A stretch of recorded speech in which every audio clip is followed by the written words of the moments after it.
All right, what's going on, guys? My name's Lee. Welcome back to my channel. Today we're going to be watching the final Delta II launch that carried the ISAT-2 spacecraft towards the surface, towards more orbit to carry data about the polar ice sheet or constituting the whole planet. Let's watch it. It was live at 8:10 a.m. Eastern Daylight Time, 5:10 a.m. Pacific Daylight Time at the Vandenberg Air Force Base. So let's get ready to launch. Here we go. Hopefully my audio is up. Let me take my OBS here real quick. Yep, it is. So I'll be quiet for you guys and let you guys watch the live stream. Here we go.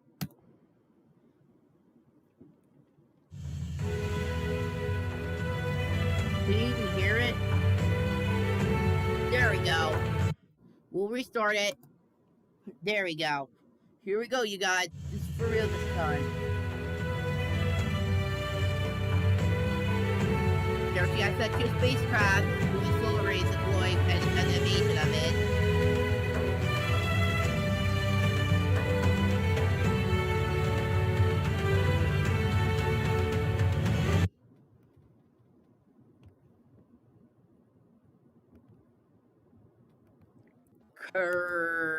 Courtesy.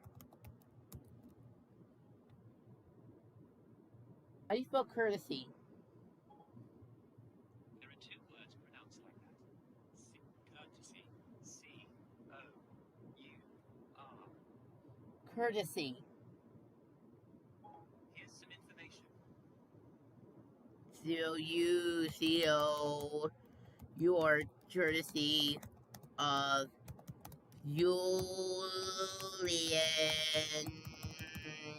Julian Danzer. C. Boom. And let's keep continuing. Is that his name? Yep, knew it. Let's continue. And boom. ISAT-2 live launch coverage.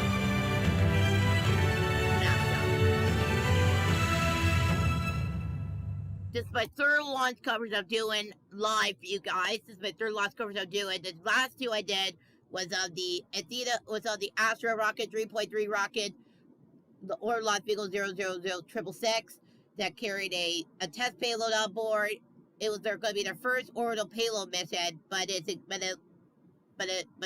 was a terrible mission. It launched, but it deorbited like a little bit after cutoff. Made it to cutoff, so. Yeah, but then we did the Falcon 9 that carried CRS-23. It was like a little while later, we did a live stream of this CRS-23 mission. The Luster kicking out before Jason Lost Complex 39A. And it was the exactly Cargo Dragon. That was the first ever Cargo Dragon. The second series of resupply vehicles for SpaceX and NASA. And now that vehicle's on your announced base right now, currently giving their own base and countless that it's giving them supplies and science experiments to do on their announced base while the Crew 2 crew are on board. Well, they're waiting for the Crew 3 astronauts to launch from the Cape Canaveral station in October. So this month we're expecting to launch the Inspiration 4 crew from Cape Canaveral station Los Angeles to space to orbit the Earth and then return home. That's it. It's just a space tourism mission that SpaceX is paying for, and it's going to be an amazing mission. So let's continue along with this live stream. From Vandenberg Air Force Base in Central California, you're watching live launch coverage of NASA's ISAT-2 mission to unlock the mysteries of our home planet's frozen and icy areas. Good morning. I'm Stephanie Martin, and thank you for waking up early with us. We have team coverage of today's launch from NASA's Joshua Santora and Mick Waltman in the Mission Director Center with the launch teams, and live in-depth interviews with NASA's Chris Gersh, Blair Allen, and Franklin Fitzgerald, covering everything you need to know about the final Delta II launch and ISAT-2's mission. But first, today's launch is targeted to lift off at 5:46 this morning Pacific Time from Space Launch Complex 2 at Vandenberg Air Force Base. The launch window is now about 60 minutes long. ISAT-2 is short for Ice, Cloud, and Land Elevation Satellite, and will measure global ice elevation, sea ice, land topography, and vegetation. ISAT-2 is a follow-on to NASA's original ISAT mission, which launched in 2003 and was operated through 2009. Today's launch is the final launch of a United Launch Alliance Delta II rocket and the 54th NASA launch on a Delta II, which is often referred to as the industry workhorse. Coming up, we'll share how ISAT-2 will advance our understanding of how our Earth is evolving. But first, we're now about 34 minutes away from launch. Let's check in with NASA's Joshua.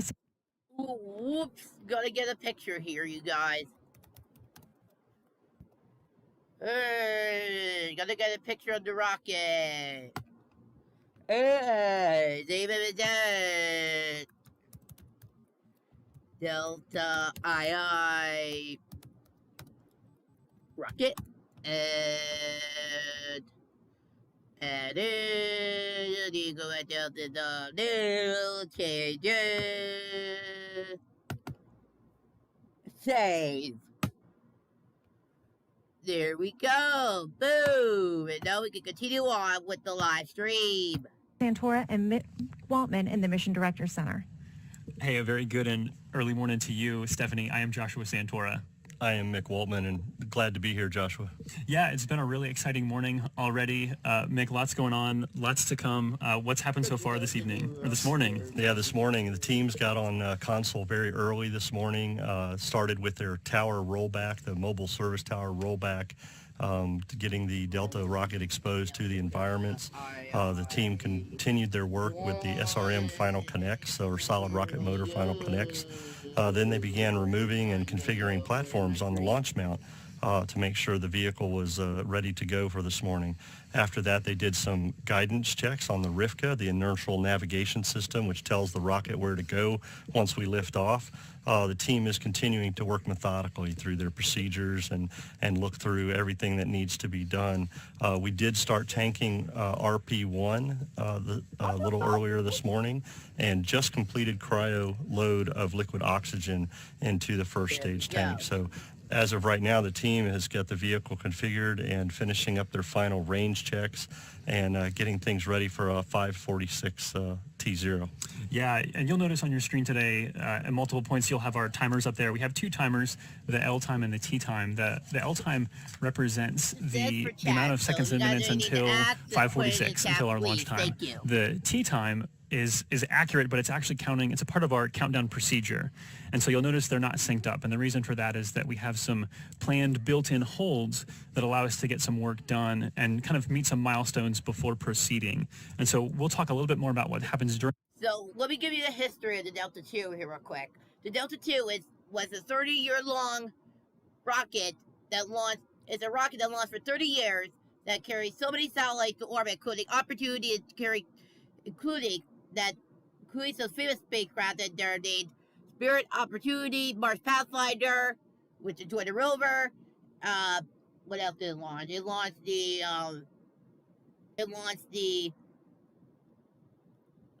Wind spacecraft. It launched the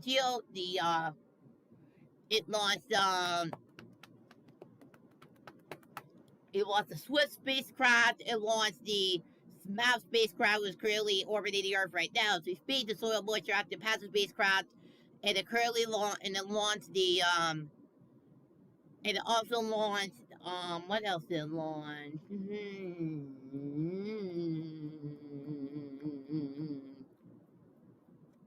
It carries some TPS satellites to orbit. It carries so many other satellites to orbit throughout its 30-year career. And ISAT-2 was its final satellite it carried.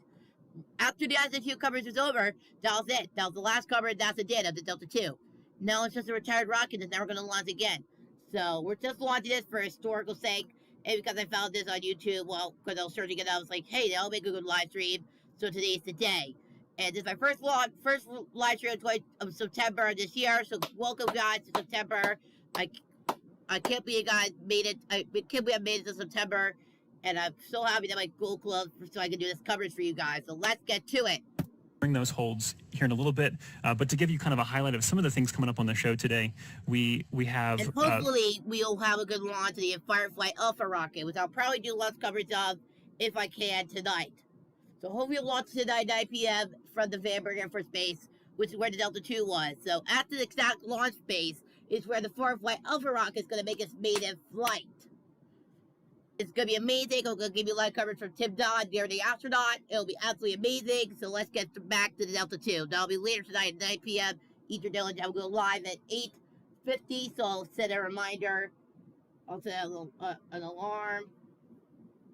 I'll click on my iPad for 8:50 p.m. You want 8:30 safe. There we go. This is on. So 8:30 p.m. is when I'm going to do my launch stream of the Firefly Alpha rocket. It's going to carry some payloads into space from Vandenberg Air Force Base. So that'll be later tonight. So let's get back to this live stream. The second to last of our built-in holds here in just a couple minutes. We'll be starting into that hold. It'll be 5 minutes. And I'll be right back, you guys. We'll be back once it gets near the beginning of the T0 mark. So I'll be back then. For now, this is my coverage signing off for now. I'll be back in a little while. Bye-bye, everybody.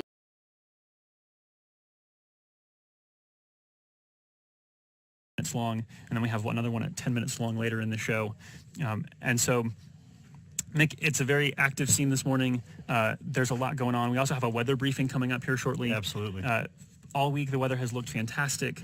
We're hearing there's a little bit of question about high altitude winds, but we're seeing good trending data, so we'll know more about that shortly. Yeah, the team has been working with the range, United States Air Force, with our weather balloons and trying to determine what the winds look like at the upper levels so the rocket can fly through those and make sure we have everything configured right. And as of right now, things are trending in the right direction for the Delta II launch vehicle. And we'll hopefully hear a little bit more about how the weather is from our launch weather officer. But as you stated, this week has been just amazing weather out here. And as you can see on the screen, beautiful shot of the Delta II out at Slick 2 today, Space Launch Complex 2. And it's just gorgeous to see that rocket and no fog right now. So that's amazing for us to have that out here in Vandenberg Air Force Station. Yeah, the weather can be a little troublesome here, but other things that are coming up on our countdown, we're going to take a look at the Delta, the history. It's the 155th flight of the Delta II, so a very long history spanning almost 30 years, and this is definitely a nice way to kind of end a legacy and send off the Delta II in a very fitting fashion. Absolutely. NASA's been using the Delta II for 30 years, launching many notable missions, including our Mars rovers, MER A and B, which were later named Spirit and Opportunity, our Phoenix Mars lander. And, Delta II also launched a lot of GPS missions over the years, which has touched everybody's life over in the world since that started. So we have to thank the United States Air Force for getting that started back in the 80s. Absolutely. So two things coming up right now. We're going to step into that planned built-in hold here in about 10 seconds, and then we're going to hear from our weather officer at the U.S. Air Force 30th Space Wing, First Lieutenant Daniel Smith, and we should be at 3, 2, 1, T-minus 15 minutes in holding. 5-minute built-in hold. So we'll be here for 5 minutes, again doing some checkouts, and we're going to check in with the weather officer when he comes up here. I think it's coming in now. LD. RC. NLM. NLM. OD. Slick. I will provide current and predicted T0 status for safety and launch agency constraints with the probability of violation. This is the LWO. This briefing will be displayed on CCTV's channels 9 and 10, beginning with channel 9. Current satellite loop indicates upper clouds over north central California with low clouds over Vandenberg. Current radar loop indicates no returns over station. Winds at the 102-foot level on Tower 102 show winds out of the northwest at 340 degrees at 14.6 knots. Turning to channel 10.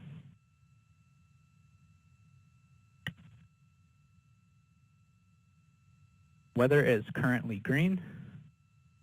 There are no watches, warnings, or advisories in effect for Vandenberg Air Force Base. Proton flux is at background levels. In our T0 forecast, we are forecasting low clouds with bases at 1,000 feet. Visibility is now unrestricted with no weather. Temperatures will be in the low to mid-50s. And the overall probability of violation for all range safety, LCC, and user constraints is 0%. For scrub day, the low clouds will be at 200 feet, fog There will be low visibility 1 to 1/2 statute miles. Due to fog, temperatures will be in the low to mid-50s with winds out of the north at 8 to 12 knots. The overall probability of violation for all range safety LCCs and user constraints is 0%. This concludes my briefing. OVO indicates clear to proceed. All station report questions are acknowledged. OVO, Hello.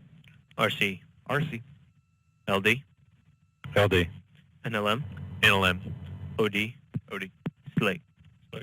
Weather conference net, clear.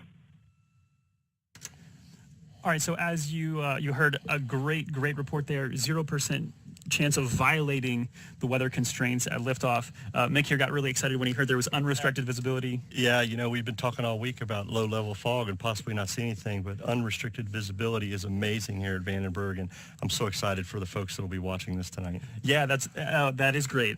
There's lots of people around here that are gathered. Big shout out to those folks. Another interesting point that was mentioned there is the photons at background levels. The weather officers here actually monitor space weather as well. That plays a factor in being able to launch successfully, so no issues there either. Absolutely. It's a requirement we need to look at for all the components on the launch vehicle, especially our avionics and guidance systems, right? Make sure that the rocket can perform how it needs to be and put this spacecraft where it needs to go. Yeah, so there, again, we have our center stage, the Delta II. Mick, tell us about this specific Delta II that's going to be hoisting ISAT-2 into space. Yeah, the final Delta II here is an amazing vehicle. Delta II launch vehicle that we're launching this morning for the ISAT-2 mission is a 7420 version, which is a 7000 series vehicle, which uses 4 graphite epoxy solid rocket motors, an AJ-10 stage engine, and no third stage. That's what the 420 stands for. The -10C is the composite fairing for today. The core of the Delta II rocket, or the first stage, utilizes RP-1 and liquid oxygen to power the Aerojet Rocketdyne RS-27A engine. In conjunction with the RS-27A, we have 4 graphite epoxy solid rocket motors, or GEMs, that are ground lit, and they provide that extra thrust to give ISAT out of Earth's atmosphere. The Delta II rocket's second stage uses Aerozine 50 and nitrogen tetroxide to fuel the Aerojet Rocketdyne AJ-10 engine. The second stage provides the power needed to put ISAT-2 into its initial orbit. During ascent, of course, the spacecraft needs to be protected, and we do that with a 10-foot composite fairing. All of these features of the Delta II vehicle play an important role in getting ISAT mission on its way to study ice, cloud, and land elevation. Yeah, thanks, Mick. So we just actually heard our NASA launch manager, Tim Dunn, chime in and made a great declaration. We got off to a little bit of a late start this morning, but we've caught up. So we are targeting that 5:46 a.m. Pacific time liftoff, and we actually are going to be coming out of this planned built-in 5-minute hold in just a few seconds, which, again, that weather briefing was a big part of that. Absolutely. They've checked the boxes. Things look good. So we'll get the clock moving again. And the team has done very well to get us here. Yeah, they have. And we'll get into the team and kind of who's involved in that in just a second. But in 4, 3, 2, 1, that's 15 minutes in counting. Top off second stage helium. All right, Stephanie, great reports from out here. The launch teams continue to progress with things as expected and hoped. The weather looks phenomenal. So we're going to send it back to you to learn more about the science on board that Delta II will be lifting into space this morning. Thank you both. We're now just a little under 24 minutes away from today's launch. Some of you may be wondering why we are studying the cryosphere, or the frozen water on Earth. Well, ISAT-2 will capture frequent and precise measurements of the Earth's ice using lasers that pulse more than 10,000 times per second. The data collected will allow scientists to analyze where water is flowing, melting, and growing, and to investigate the global impacts of these changes. ISAT-2 will also survey the topography in forests, lakes, urban areas, cloud cover, and so much more. Once in orbit, ISAT-2 will be located about 310 miles above the surface of the Earth and will repeat that same orbital path every 91 days. This means that it will capture a grid of the entire Earth every 3 months, capturing seasonal changes. Earth is a complex, dynamic system that we do not yet fully understand. The purpose of NASA's Earth Science Program is to study scientific understandings of our Earth system and to improve predictions capabilities for climate, weather, and other natural hazards. To learn more about how ISAT-2 fits in with this larger portfolio, let's check in with NASA's Chris Gersh, who is with Associate Administrator for the Science Mission Directorate, Dr. Thomas Zurbuchen. Thanks, Stephanie. You're right. The Earth is a complex, dynamic system that we fully don't understand yet. And Thomas, how does ISAT-2 fit within the NASA Earth Science Program portfolio? Well, it's a major anchor of that portfolio as we go forward. We have 19 missions already in flight, 20 under development that will launch in the next 5 years or so. So, we'll put that up there, and it will become one of the key elements looking at, of course, the cryosphere, the frozen part of our Earth, especially our frozen water, right? That is such an important part for all of us. It's been a big year for science. Just a little over a year ago, we're still mesmerized by the pictures from the total solar eclipse. And last month, we had the Parker Solar Probe launch, a great heliophysics mission heading towards the sun, and now ISAT-2. Just kind of talk about, when we talk about weather and climate change, doesn't start with the Earth. It really starts with the sun. And how does that system interact?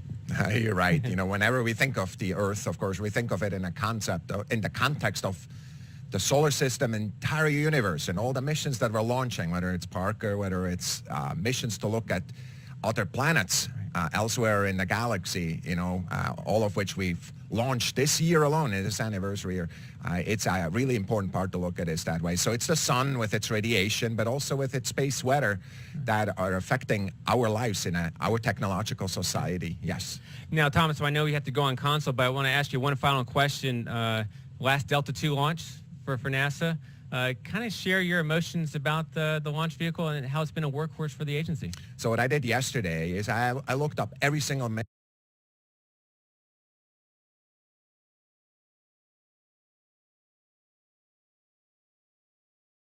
Hope you all enjoyed the stream. My name's Lee Davis. I'm a YouTuber, that's Roblox Astronaut, and owner and founder of the Lee Davis Corporation and the Lee Davis News.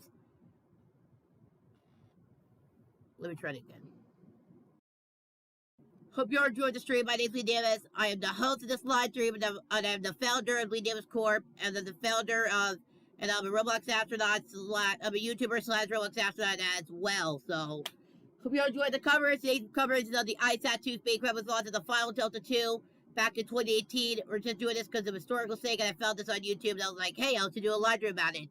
So hope you all enjoyed the stream. We're a few minutes away from liftoff at this point, so I'll just give you a quick update. So hope you all enjoy the stream. I'll be here. I'm just walking around my room right now. It's just walking around and just looking around and just watching the stream on my iPad. So hope you all enjoyed the stream. I'll be here in case you guys need me. I'll be in the chat in case you guys need me to answer a question for you guys. So, well, we zero down it. Let's go back to the live stream. We'll see you guys at a few minutes before liftoff. Science mission that ever launched on a Delta II, and I realized that all but 2 things that I ever did were launched with a Delta II. So were 50 plus other science missions. Right. It has affected all of the science portfolio. It has unlocked the heavens to our eyes. So the Delta II is just such a marquee tool that we'll never forget.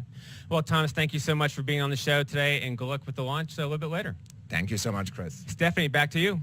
Thank you so much. For those of you who are just joining us, we're about 21 minutes away from today's launch. You're looking at a live shot of NASA's ISAT-2 poised. NASA's original ISAT mission was launched into orbit in 2003. The spacecraft was able to capture data of Earth using a geoscience laser altimeter system known as GLASS. This animation shows the cloud data that was collected from about 15 orbital passes of the Earth in October of 2003. The single-beam GLASS laser fired 40 pulses a second, taking measurements every 170 meters along the satellite's track on Earth's surface. While that provided great data, NASA's ISAT-2 will take advantage of new technologies providing greater data. About the time NASA's original ISAT mission ended, we began Operation Icebridge, the largest airborne survey of Earth's polar ice ever flown. It utilizes a highly specialized fleet of research aircraft and sophisticated suite of innovative science instruments to characterize annual changes in thickness of sea ice, glaciers, and ice sheets.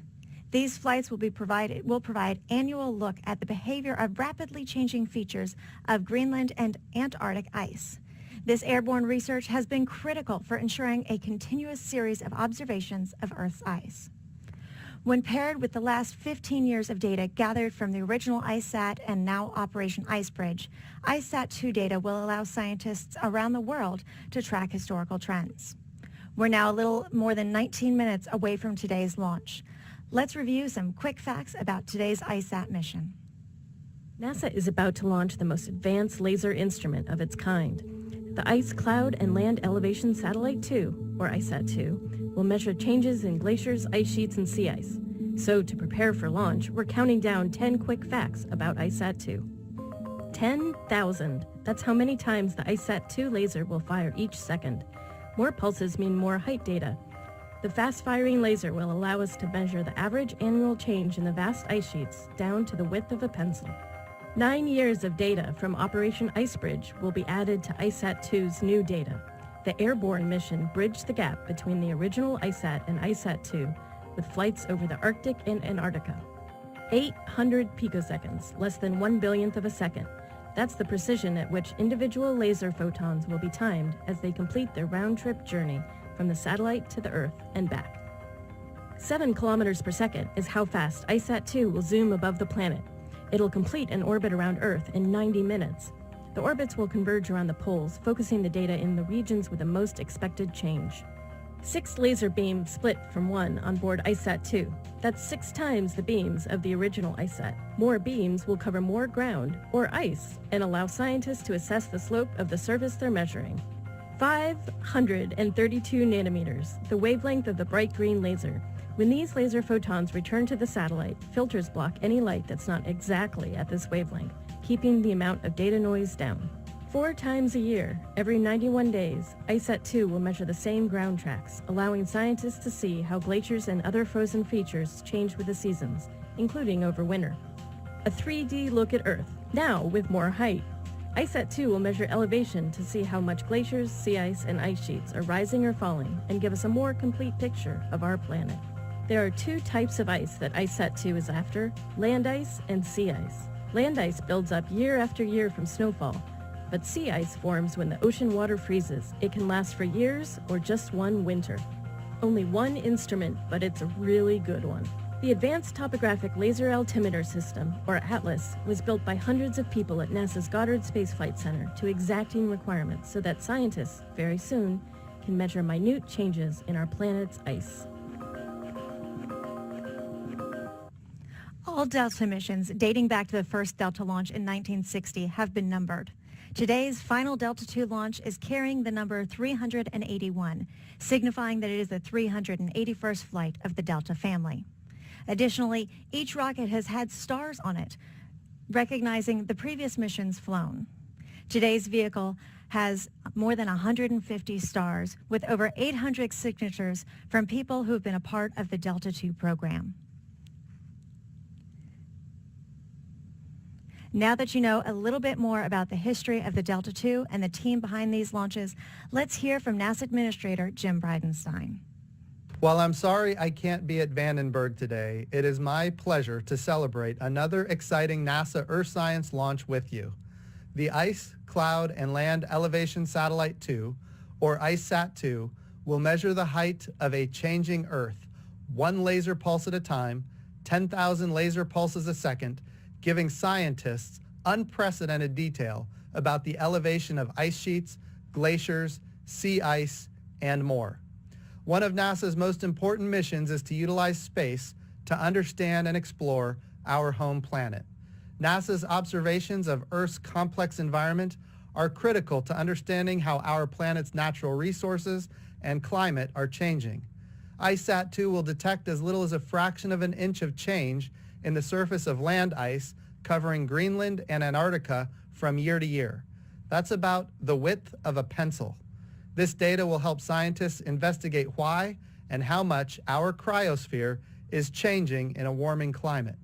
The satellite will also measure height changes across Earth's temperate and tropical regions and take stock of carbon stored in forests worldwide.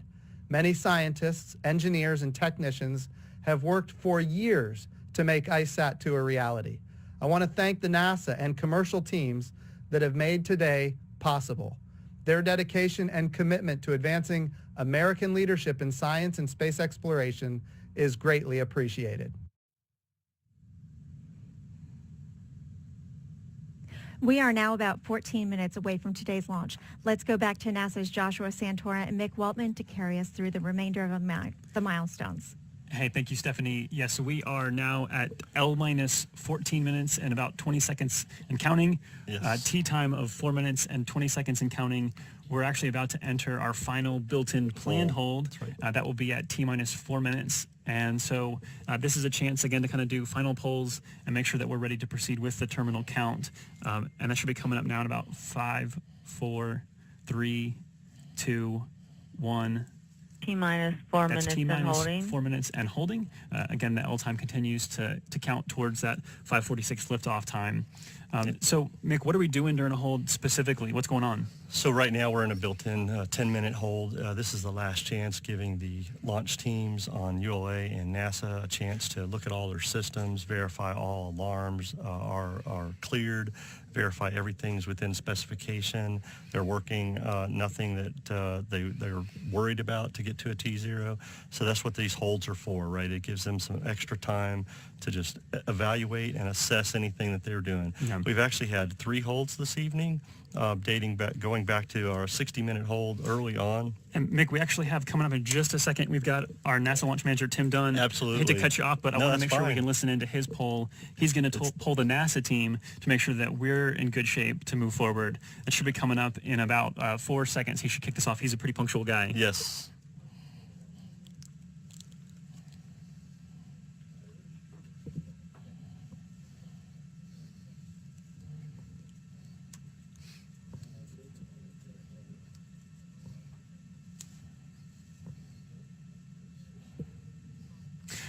So I'm not sure what exactly is happening. I don't want to let y'all hang in there. It looks like he's might be leaning in there to kick things off here.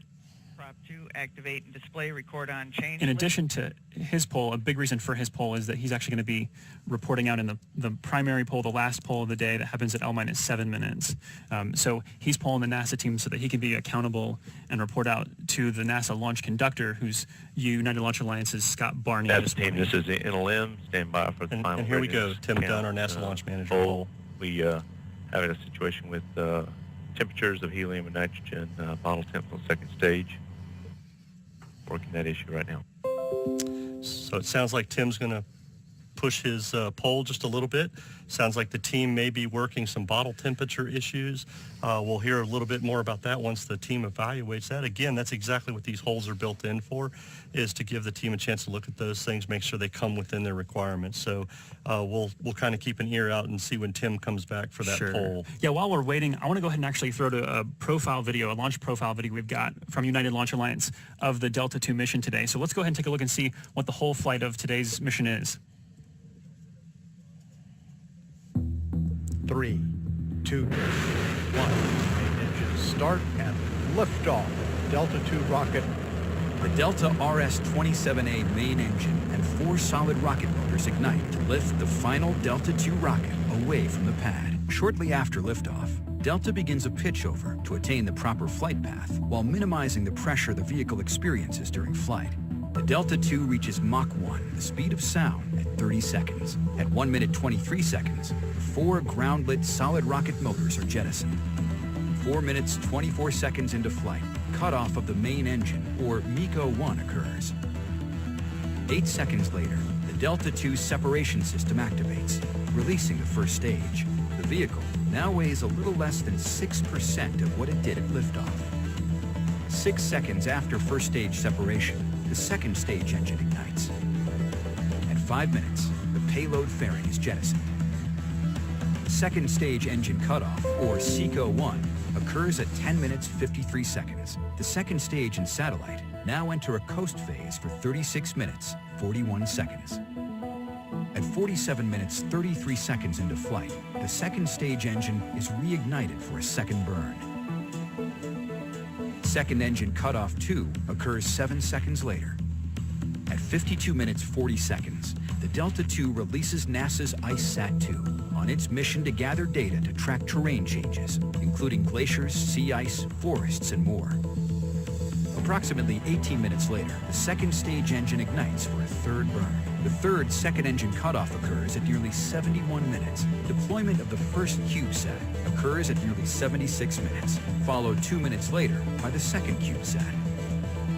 The final 2 CubeSats are deployed 2 minutes later at just over 79 minutes. Together, the CubeSats will conduct space weather research. All right, so Tim, we're still waiting on NASA launch manager Tim Dunn.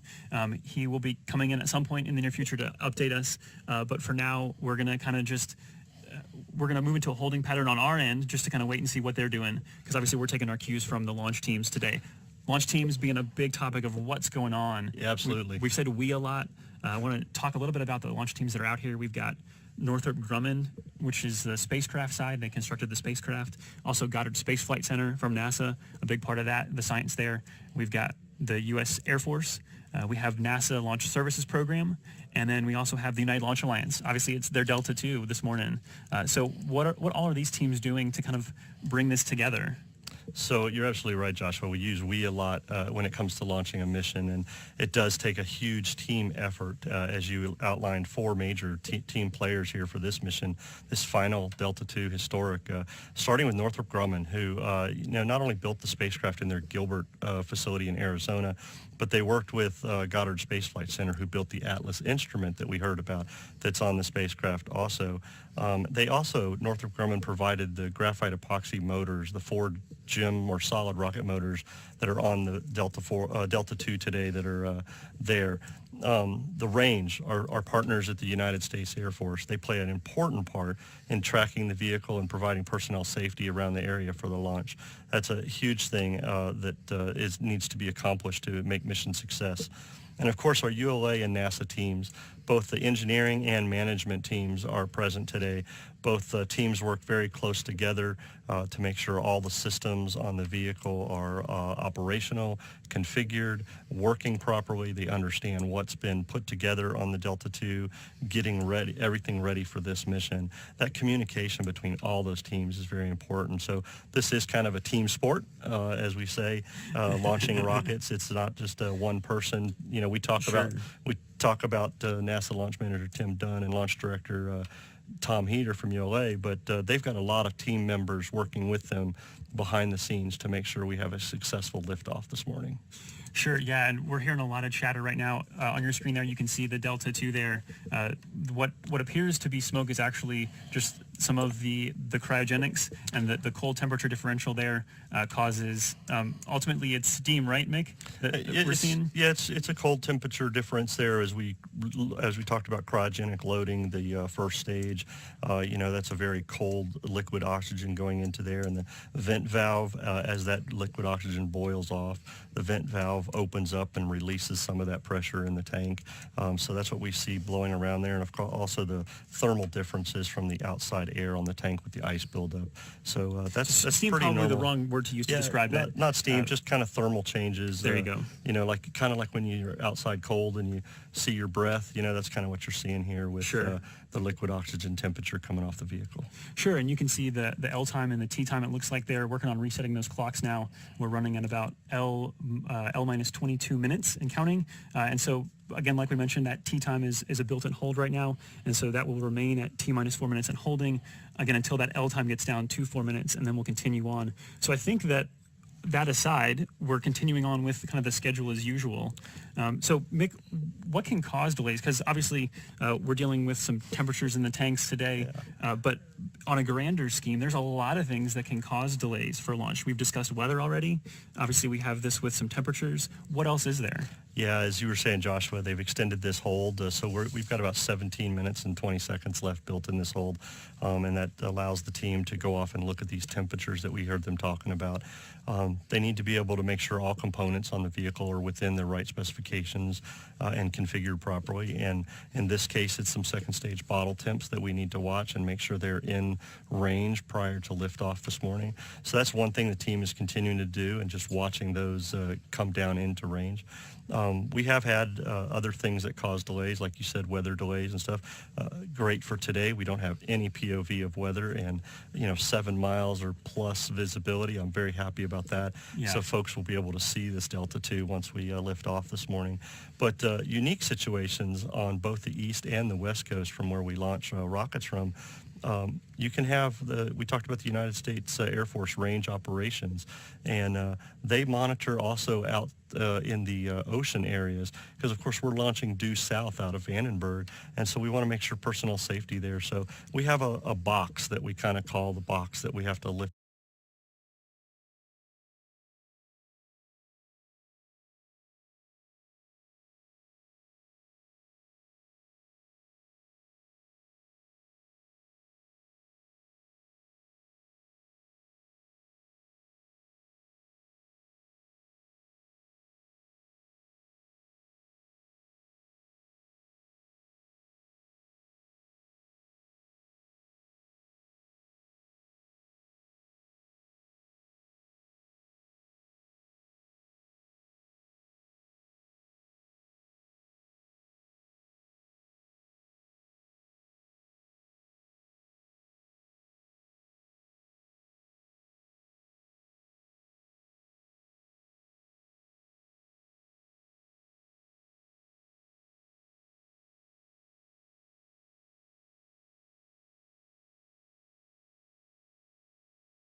off and fly into, and we want to make sure that nobody's in that box.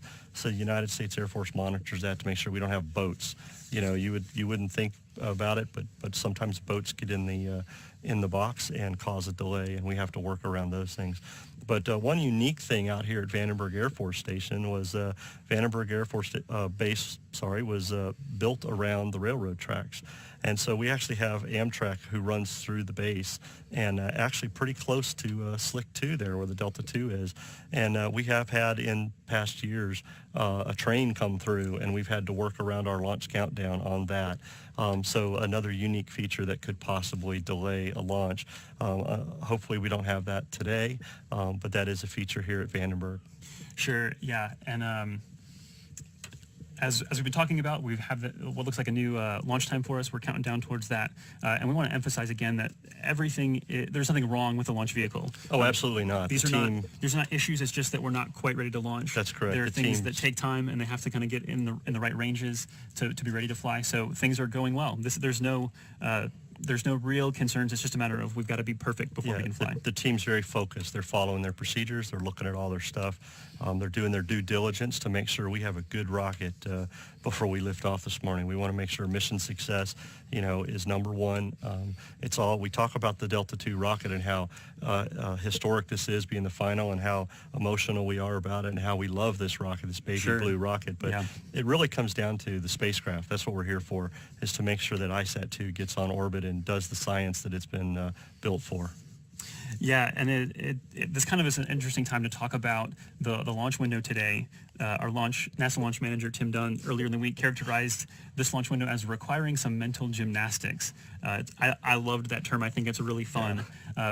There's some unique situations where the spacecraft usually sets the requirement for a launch window based on where they're trying to go and what they're trying to do. And part of the requirement was they wanted their first day to be mostly in sunlight. That's correct. So for the spacecraft side, they said we have a 2-hour and 34-minute window where if you launch any time in there, we're in good shape. Right. And the rocket itself has a very different kind of launch window based on its capacities. Yeah, absolutely. The history of Delta II, you heard Dr. Zabrukin talk about. We've launched a lot of science payloads, Mars landers, GPS missions, commercial missions. Typically, those have been on an instantaneous window when we have to hit a 1 to 2 second window, something under 15 minutes, right? With the ISAT-2 mission, as you mentioned, the spacecraft identified a 2-hour and 34-minute window. So the team had to go back and look at the rocket and how we fuel it with the RP-1 and liquid oxygen. And due to LOX on board time or liquid oxygen on board time in the tank, there's a certain requirement we have to meet to keep the temperatures of the rocket and the structure within their requirements. So once we started LOX loading, the team ran some quick calculations along with the ambient air temperatures outside, the temperature of the RP-1 fuel, and came up with a 63-minute window this evening. And so that 63-minute window is what we have available inside the 2-hour, 34-minute spacecraft window. And what the team can do, and we've heard this just recently, is we can move that window around inside that 234.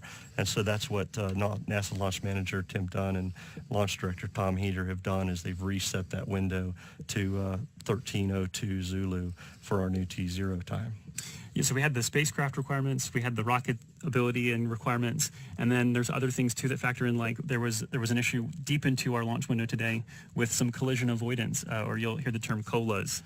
We're just making sure that on launch that there's nothing that we have a potential to impact the spacecraft during ascent. And so that actually, I think that cut off a few minutes on the back end. It did. We heard that early on in the count that we had a slightly longer window than the 63 minutes that we're identifying. I think there were 8 COLA cutouts, what we refer to as cutouts, or opportunities that we couldn't launch. They were on the back side of that window. So the team, the launch management team, decided to narrow that window to 63 minutes based on those COLA cutouts. And those are mainly safety call-outs, range safety cutouts, so that we, as you said, don't hit something in space or something that's out there once we launch. Sure. So yeah, I want to update you all. You're seeing on screen the final Delta II mission launching ISAT-2. I believe we're targeting a 6:02 a.m. Pacific That's time correct. liftoff. So we are at L minus 15 minutes, 15 seconds and counting. Again, that T time is part of the countdown procedure, so we're still in a planned built-in hold of T minus 4 minutes and holding. We'll be progressing here soon. So we are expecting now, when we get to L minus 13 again this time around, we're going to hear from our NASA launch manager, Tim Dunn, as he pulls his team. But Mick, can you tell us about the area? So Vandenberg Air Force Base, and in particular Space Launch Complex 2, Slick 2, in spending time with some of the folks who've been around a long time with the Delta II in particular, like there's a lot of fond memories about the location, about the rocket itself. So tell me more about the history here. Well, as we're talking Delta II, this final launch is very emotional for the teams. It is the final one, as we heard, Delta 381, the number of the rocket for that. But Slick 2 has been a big part of that history. Space Launch Complex 2 has a long and successful history with Delta II and Delta launches starting back in October of 1966 with the Delta 41, the TOS-A mission. Since 1966, we've launched 83 Delta launches from Space Launch Complex 2. The last of those, or the last 44 of those, were Delta II configurations of either the 6,000 or 7,000 series that we talked about, that 7420 or JPSS-1, which we launched a year ago in November, was a 7920. Same vehicle, just 9 solids versus the 4 that we have tonight for ISAT-2. Over that long period, Space Launch Complex 2 has been a standing monument out here at the base, and folks really appreciate and love this rocket and this place. We have a lot of folks out here this week who've worked on this vehicle dating back to 1966, 65 actually. The teams that we've been visiting with, we heard about that, and everybody's just excited to see this final Delta II go off. Yeah, so I think we're going to make sure we listen in and catch this poll coming in from, again, this will be Tim Dunn's voice. He's the NASA launch manager for today's mission. Stations, this is the NLM on the NLM net. I would now like to conduct the final launch readiness poll for the ISAT-2 mission. We've got great weather. Range is clear. The spacecraft is doing superbly. Upper level winds have done really well recently. We're green till 1335 Zulu. Great news there. We've coordinated a new T0 of 1302 Z with the range, and that has been approved. And we have evaluated the second stage bottles, both helium and nitrogen. Nitrogen is back in temp, and we're waiting for helium to come back in very shortly. So we are in good shape right now to proceed toward count. So with that, I'd like to conduct our launch readiness poll, beginning with NASA CE. NASA CE, go. SMA. SMA's go. SMD. SMD is go. Godspeed, ISAT-2. NASA MEM. NASA MEM is go. LSP. LSP is go. NLM copies. The NASA team is go for the ISAT-2 mission on Delta II. Awesome. So there you go, Tim Dunn concluding his poll. Not terribly long, but again, making sure that we got to make sure that we get everybody on the same page. We're all ready to fly. Making sure that team, like we talked that team, right? Making sure the whole team is together and ready to go. And Tim is our representative to Scott Barney, the launch conductor at ULA, to give the final goal for the NASA management team and the spacecraft team. And I can just tell you, sitting here, it's exciting to hear all those goes, and everybody's ready to go. And that just means we're ready to start progressing into the terminal count. What we refer to as terminal count is the last 4 minutes of launch this morning. So with that, I just had chills hearing that from the team giving their go and being focused and ready. Yeah, and it's great to hear Tim kind of run down the list there, making sure that weather's in good shape, the spacecraft's in good shape, the vehicle's in good shape. They're still monitoring those temperatures. Got to make sure they hit those numbers precisely, because this is rocket science. Absolutely. And it's got to be right. Yeah, that's right. And they're doing a great job working hard to make sure that we get there. So some things are going to happen here in the last few minutes. We have the final poll from Launch Conductor Scott Barney. Thank you of United Launch Alliance. He'll be polling his team at L-7 minutes, and that will be really the final step before we're able to come out of this built-in hold, this built-in planned hold, and we also will hear a verification that the spacecraft is on internal power. That's another big part of transitioning the effort to be ready to leave this hold and then get to lift off. Yeah, as part of that hold, what you'll hear is Scott Barney talking to the engineering team, and basically everybody will be certifying and making sure that their systems are all ready to support liftoff this morning. And then he'll poll the launch management team also. NASA's launch manager, Tim Dunn, launch director, Tom Heater, who will give the final proceed to launch. And that will be good to hear us get through that and pick up the count at T-4.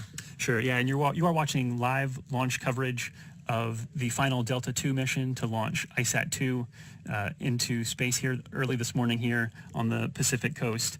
We are right now at about L-9 minutes, 30 seconds and counting, still at T-4 minutes and holding. Again, that's all part of the plan. We're just proceeding through the countdown. This is a very choreographed process where the steps are laid out and people have roles and responsibilities, assignments. Make sure your system's in good shape and make sure that you're ensuring that everything comes together to get us off the ground safely. That's correct, Joshua. Team is looking at everything in serial and parallel where they can, and working through their systems and evaluating it. As we got into this slight push into this hold, the team looked at those temperatures on the tanks, bottles on the second stage, and determined they needed a little bit more time. We're hearing that those are coming in and starting to meet those requirements. So things are looking really good for us to come out of this hold in about 4 minutes and proceed towards a count at 6:02 a.m. Yeah, you're getting a chance to see on screen a variety of our control rooms around the base here where people are monitoring systems. So everybody that you see there is a part of the process. They get to claim a piece of success today, which has got to be a great feeling. Nick, you've had that experience before. What are they going through in these last few minutes? What are they experiencing? Is it stress? Is it... I think that, the team is focused. I like to use that term because we are down in that terminal count area getting ready to pick it up. We are very focused looking at everything, but we're also excited. Launch is an exciting moment, an exciting time. We work many years to get to this point. With ISAT-2, we started work with the spacecraft customer roughly 7 years ago to get to this point. So launch countdown is an exciting time for everybody that's involved, but it takes many years and many team members to get there. Yeah, so you'll have to excuse me. My train of thought got cut off. I heard Tim Dunn chime in, and he was actually declaring that we have those temperatures now back in the range when we need them to be there. So that's a great sign. That's great news. That means that, as predicted, we're now at a point where we think we're ready to fly. That final poll will be coming up here in about the next 30 seconds or so. Yeah, I think the team is ready, and we'll hear launch conductor Scott Barney talking to his engineering team and the NASA launch management team. And coming out of that hold, we hope to get a proceed to launch from ULA's launch director, Tom Heater. So, we'll step out and let Scott Barney take over the poll here in just a few seconds. L-7 minutes. Status check to proceed with terminal count. Report go, no go. Talker. Go. FSC. Go. Prop 1. Go. Prop 2. Go. PEA. Go. EEA. Go. VP. Go. SCM. Go. SYS. Go. FAC. Go. ATC-3. Go. Timer. Go. HYE. Go. FMA. Go. SSC. Go. SSP. Go. TM1. Go. TM2. Go. VE. Go. ATC-2. Go. VSE. Go. OSM. Go. FACA. Go. GE. Go. RC. Clear to proceed. NASA TM. Go. USO. Go. AC. Go. Launch Director. LC, you have permission to launch.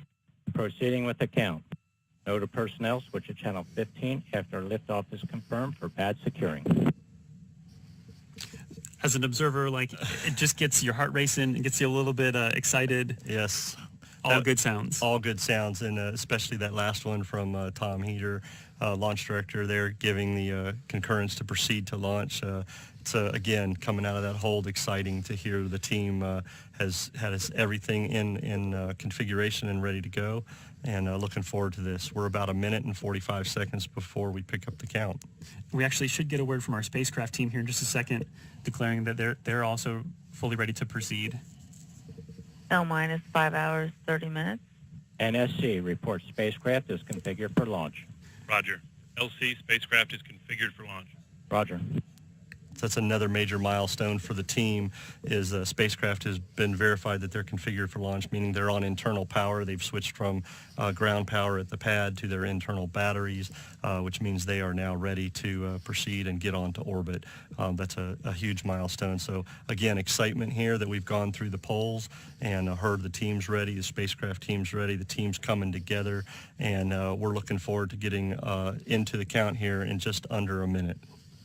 Yeah, so again, we'll be coming out of this the T-minus 4 minute hold, built-in planned hold. And as part of a normal countdown, a choreographed countdown, it's only 10 minutes long. Today we went a little bit long. That's part of the plan. That's okay. That's what it's there for. And so we'll be coming out of that shortly. A pretty active last few minutes. You'll get a chance to hear some of the verifications of various systems being ready, making sure that everything it's really just a confirmation of everything being ready. The team's finalizing their configurations. Things are going to move pretty quickly here as soon as we come out of the hold. And as I said, they're just finalizing, making sure they're all ready to go. They've given their goes, and this is just the final configurations to put the Delta II rocket into its final area for liftoff. Yeah, absolutely. And we're going to actually see that now here in about 4, 3, 2, 1. That should be L minus 4 minutes and counting, T minus 4 minutes and counting. Again, both those clocks are aligned now, headed to that liftoff time of 6:02 Pacific time.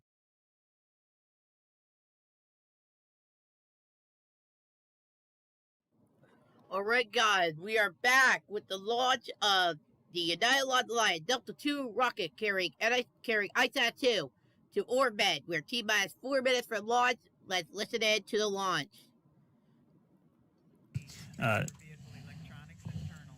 Active. First stage internal.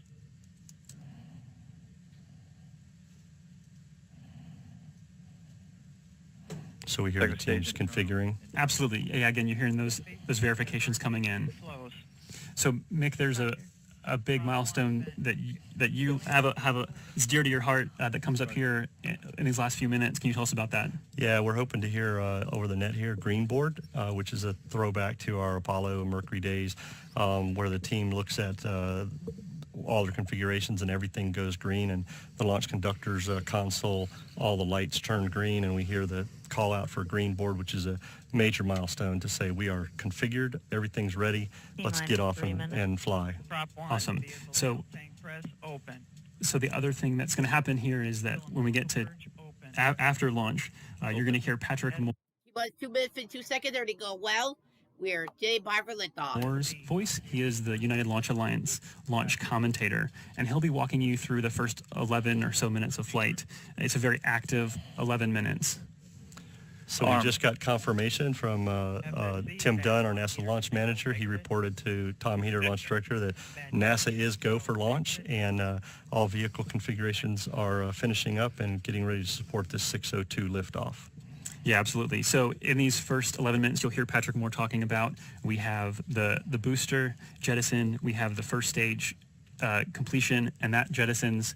We have the second stage ignition, as we saw in the profile video. Right. There's a total of 4 burns of the second stage this morning, and then we'll have the payload fairing separate, and then the second stage will shut down for the first time, and that's all done in about 11 minutes, which sounds like a lot of time and no time at all. It moves pretty quickly. Once the vehicle lifts off the pad and gets on its way through ascent, the first stage does its job, and the GEMs, the graphite epoxy motors, and they separate and come off.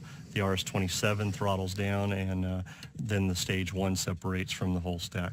We then have payload fairing jettison, and then second stage engine start, or S1, and that'll fire, getting ISAT-2 into its initial orbit, and SECO-1, or second stage engine cutoff, for our coast phase over Madagascar, and getting ready to pick up telemetry there, and then getting ready for that second burn, for that basically a 6-second burn, just to get ISAT-2 where it needs to be, going into that polar, almost nearly circular orbit at roughly 92 degrees inclination over the poles.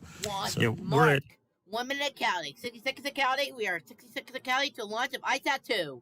on the final Delta II. T-minus 1 minute and counting. We're going to let you just enjoy this. Again, you're watching live coverage of the final launch of the Delta II, lifting ISAT-2 into space this morning. Water flow. 45. LC, launch enabled to flight. Flight. ATC-3, main power disable on. On. 35. Hydraulics a go. 30. T-minus 30 Status seconds. check. Go Delta 2. Go ISAT 2.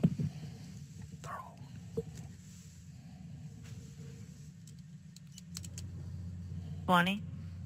T-minus 40 seconds, everybody. Stay by for liftoff.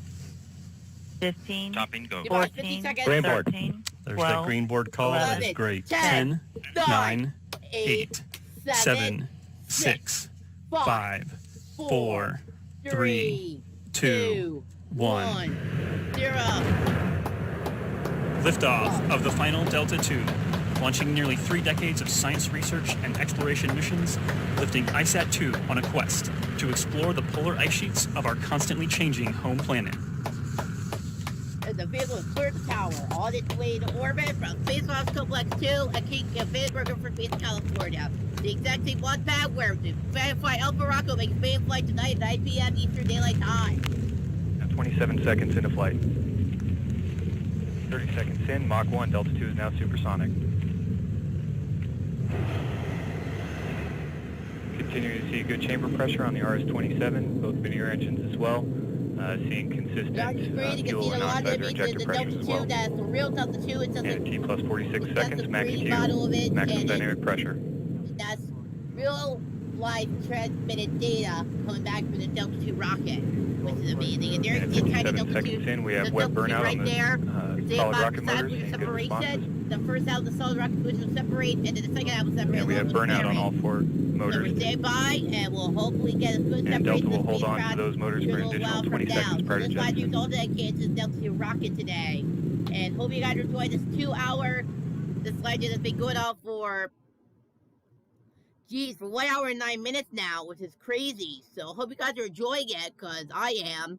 This is the longest slide I'm going to do. This is the longest slide I'm doing, which is crazy. So, yeah, this is the longest slide I've ever done. Wow. Now 1 minute 20 seconds in, standing by for motor jettison. And we have good indication of jettison of all 4 solid rocket motors. Next on the other frame. What an amazing flight so far. Now 1 minute 30 seconds into flight. Continuing to see good chamber pressure on the RS-27, good chamber pressures on both Veneer engines as well. This is the voice of Patrick Moore, you know, like flight Seeing commentator. stable pressures on the fuel and oxidizer injector pressures. Vehicle body rates looking stable. That's not my computer, by the way. That's Julian's. That's the person who put this video out. That's his computer. Now 1 minute 55 So seconds to into just tell flight. you guys that. Stand by for the rest of the solid rocket booster for ferry separation. Stand by.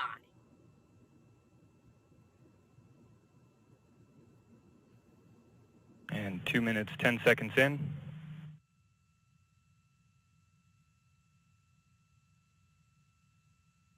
And the booster bi-level charge is fired to maintain necessary ullage pressure in the booster. LOX tank ullage pressure response looks good. 2 minutes 25 seconds in, the booster is now beginning powered flight guidance. Body rate response looks good. And just under 2 minutes now remaining until MECO. 2 minutes remaining until made into cutoff and the separation of the solid rocket boosters and the first stage and the fairings of the Delta II. And at 2 minutes 45 seconds into flight, continuing to see good performance on the RS-27 main engine and good chamber pressures on both Veneer engines as well.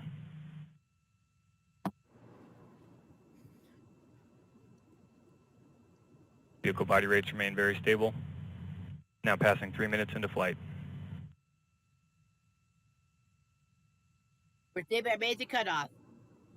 So we had separation of all the solid rocket boosters, it looks like. And now Continuing we're to see staying good by ullage pressures on the fuel and oxidizer tanks. Good fuel and oxidizer inlet pressures as well. And now 1 minute remaining until MECO. 1 minute remaining. T-minus 1 minute until it's made into cutoff. 3 minutes, 30 seconds into flight. Made to cutoff.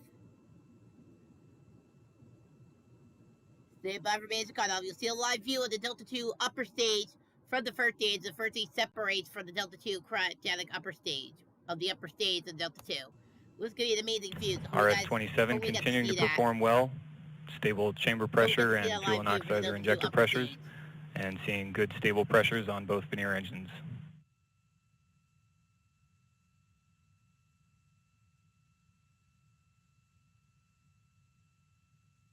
Now passing 4 minutes into flight.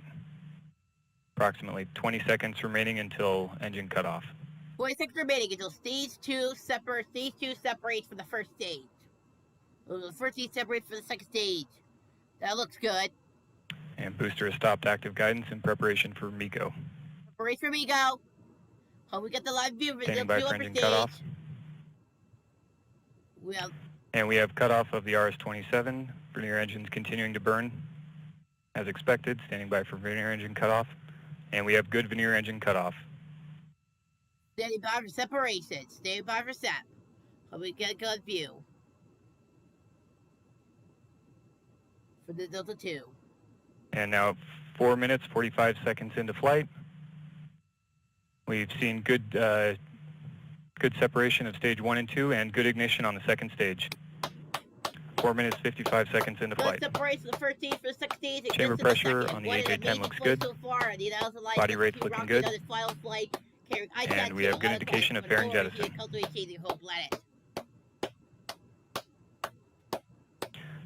And also, this rocket carried some CubeSats on board, which is crazy. So yeah, that's cool. First burn of today's mission will last approximately 6 minutes, 15 seconds. The burn of this rocket will approximately last 6 minutes, 15 seconds. So we'll stand by for separation, for ferry separation. We'll stand by for ferry separation of the Delta II upper stage. There we go. We know ferry separation, I think. There it is. There's ISAT-2 on its quest to board a polarized country heading home planet. And at 5 minutes, 30 seconds into flight, second stage engine continuing to perform well. Chamber pressure looks good. Seeing good stable hydraulic system pressure. Fuel and oxidizer feed line pressure is also looking very good. There's a model of the Delta and II vehicle body rate that's with the Delta, that has the looking very stable. ISAT-2 spacecraft on board. We're now at T plus 1 hour, 14 minutes to this live stream. Ready to go well as we are watching the live stream. The last Delta II rocket that launched, that is carrying ISAT-2, the Earth Research Satellite. This is the full NASA coverage from Julian Dancer. And 5 minutes remaining in the burn. 5 minutes remaining until stage 2 cutoff.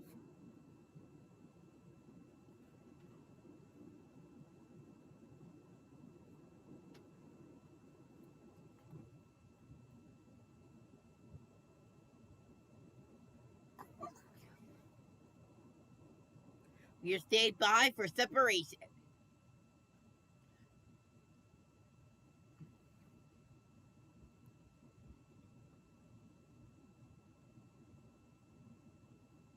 This was now passing 6 minutes, 30 seconds into flight. Continuing this first burn of the second stage. Right now it's September 2nd, 2021. In a little bit, in about a week and a half from now, it will be at September 15th, which is a few weeks from now, which is a few days from now. I'll look it up on my iPad for you guys so that you guys know when the oh wait, I don't have a calendar, so we'll just look it up. When is September 15th? It is Wednesday, September 15th, 2021. So one of these Wednesdays, it will be the time of launch of the Untitled Alliance Delta. It will be the anniversary of this historic launch. This is crazy. So yeah. Let's get back to the launch of the last Delta II rocket launching ISAT-2, the Earth Research Satellite into orbit, which is on its quest to support a polarized seat, which is on its quest to support a polarized seat of our cosmic seat, the home planet. Stage engine performance continues to look good, seeing stable feed, fuel, and oxidizer systems, and good chamber pressure. We're almost at T plus 1 hour into this video that we're watching right now.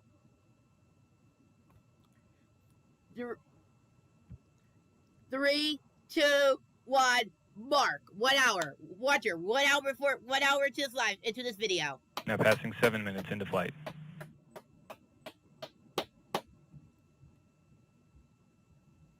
My dad's coming now, so I have to pause for a second. And I'll be right back. All right, I gotta go. You're a little hard. Oh, fine.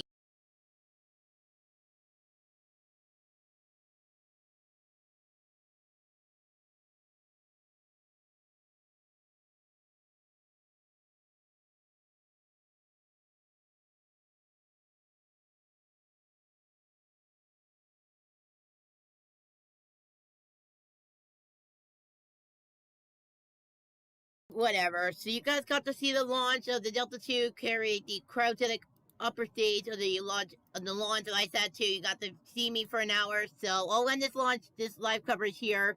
Thank you so much for watching with me, you guys. You guys are amazing. I'll see you guys tonight for hopefully a good launch of the Delta II of the Firefly rocket carrying some payloads on board for its first